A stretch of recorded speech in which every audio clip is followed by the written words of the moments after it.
course, it's great to have dies and stamps that help you make cards, but sometimes it's fun to use your supplies to make things other than cards. Hi everyone, I'm Rebecca Keppel, and in today's video I'll be using stamps and dies from the latest flea market collection from Spellbinders.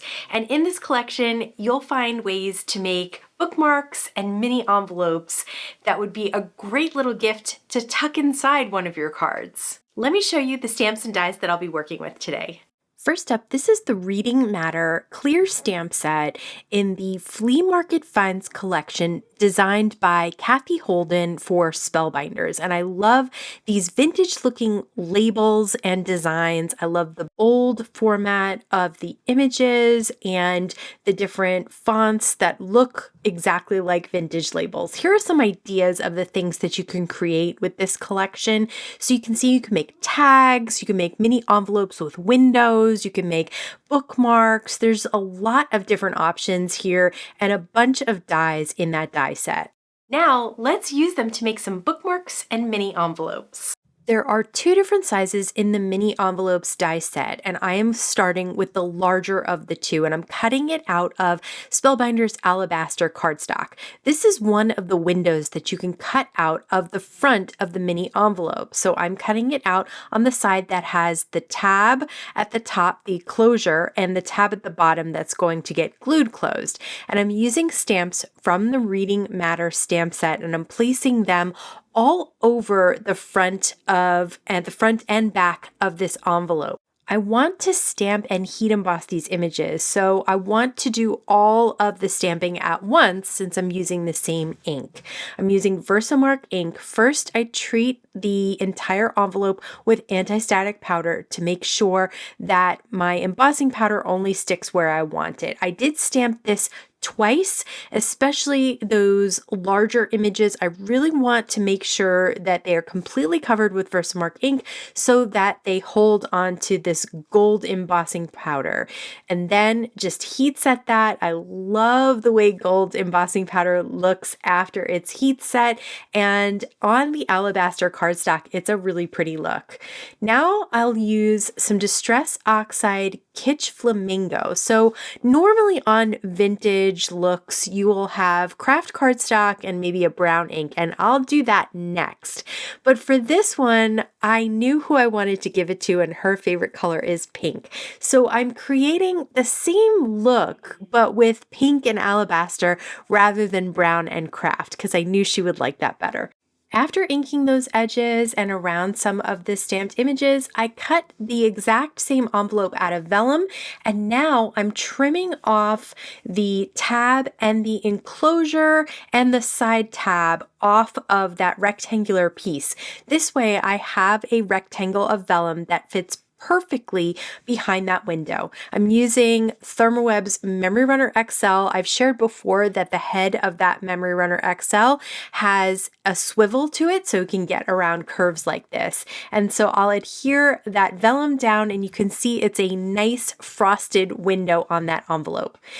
To match that envelope, there is a large scallop tag. I'm going to place it, once I die cut it, inside the Slim Line Diagonal Lines embossing folder from Spellbinders. I love those Slim Line embossing folders. They're great for vertical looks, and this is exactly that. I'll use the same exact ink, that Kitsch Flamingo, on top of the embossed tag or bookmark, and that will just help the embossing stand out even more. That is one of my absolute favorite ways to make an embossed piece of cardstock really stand out so you can see those embossed lines.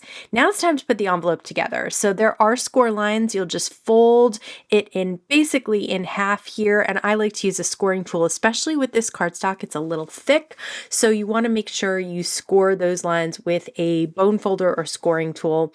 And then I also sometimes like to fold back and forth to get that really good crisp folds there.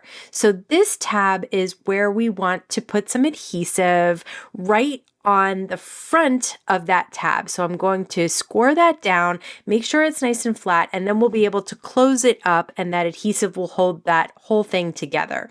So I would definitely recommend a really strong double-sided tape here. I'm using like a score tape, and that it is easy to tear into place, and then just peel off that top protective layer and then fold the envelope together. So now at least the sides are closed up, and now we just need to add some adhesive to that bottom flap. That's going to go on the inside of the bottom flap, and then you're going to fold it up to close the envelope. I did want to add one more stamp and embossing powder on the flap because I didn't realize where I had stamped on the other side was going to be covered by the flap. So once you put these together, you kind of figure out where everything is going to be either covered up or closed up. But for this one, I wanted to do that on the flap so that you had that extra image at the bottom.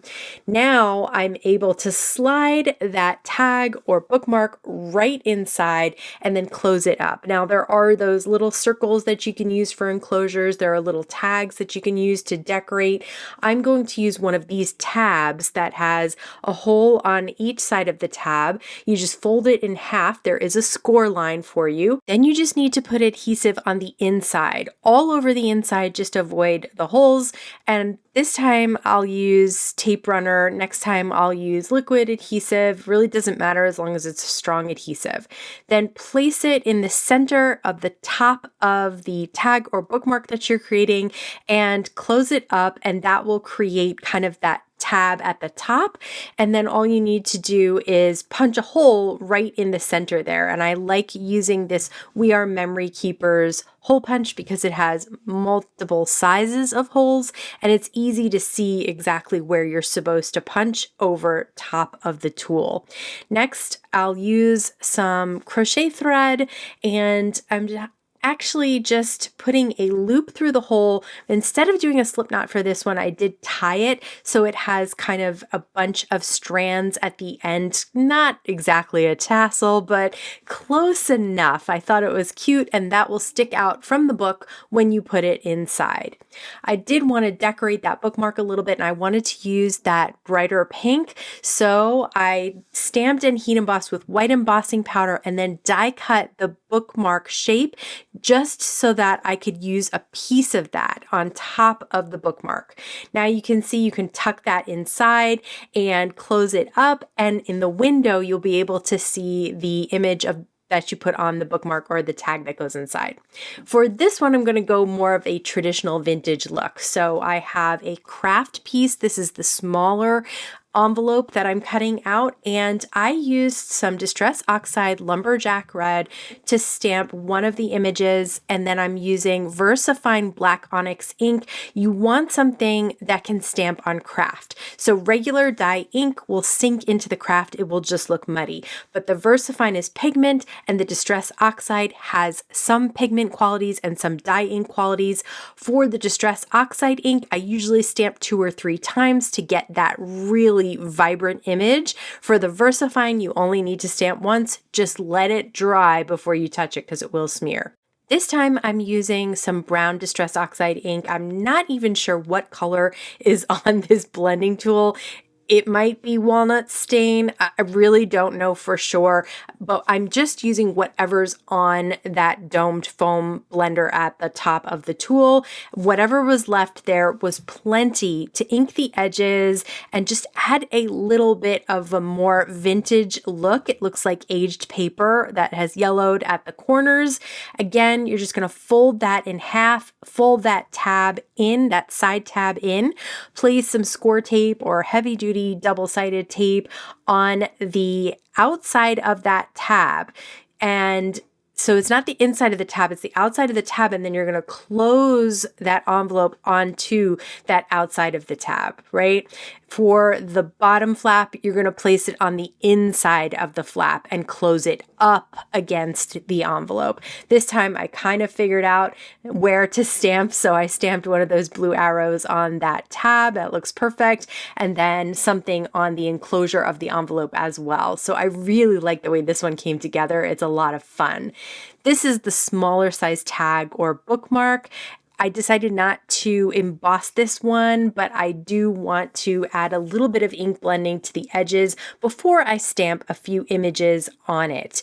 And you can use any of those vintage labels. It doesn't need to completely make sense for a bookmark. It just has a very cool look to it. Then I cut that tab out of red cardstock to match that red ink and stamp the hole. This time I am going to do the slip knot. So put a loop through the punched hole and then put both tails through the loop. I missed one tail. This should be way easier than it looks here, but so then just pull those tails through and you've got that little slip knot there. And then just trim those tails to the length that you want them.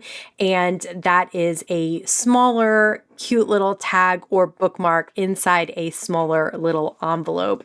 I love putting these together. They're so much fun and they would look great on cards or tucked inside of cards, like I said, with either a little bit of cash, or I love how they had stamps in some of them and just different ideas to tuck little gifts inside. Do you ever tuck little gifts like a bookmark or a little bit of cash inside a card? Let me know in the comments below. As always, I want to thank you so much for stopping by and spending time with me today. Please stay safe, stay healthy, and I'll see you again soon. Stamp, okay.